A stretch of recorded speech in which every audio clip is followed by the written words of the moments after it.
Happy Easter, my people. Me said to them there, and I was reflecting on some Easter memories growing up in Jamaica as a little girl. Hey, Holy Thursday was very holy, You could feel the holiness in the atmosphere. Crucifixion and resurrection of Jesus Christ was of utmost importance.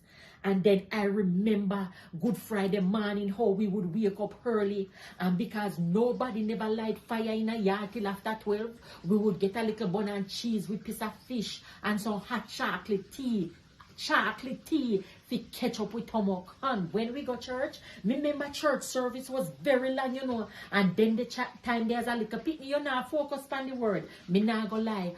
All me was focusing pan was the bun and cheese and the fish where me granny wrap up and put in a bread pan. Then there was memories, And another thing too, you see nowadays how all of them are bun in a store. Lord, we never have so much bun to choose from. All me remember was my granny buying the HTB bun.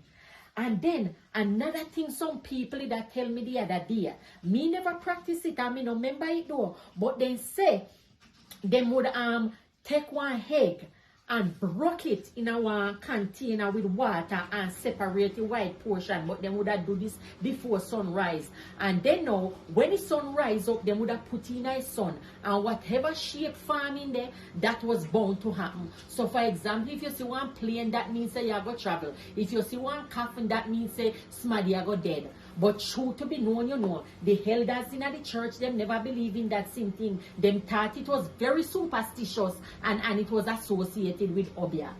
Another thing I remember too, a lot of people did not eat meat during that time, because them abstain from meat.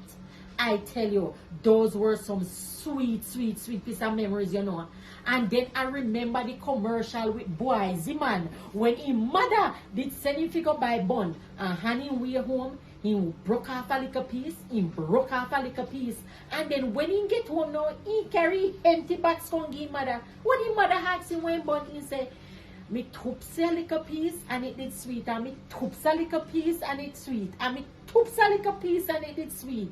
So boys in him off the entire bun before he reach home. Them there was sweet memories though, my people, drop a line below and tell Mama Selva man a phone members memories growing up in Jamaica. As always, Mama Selva.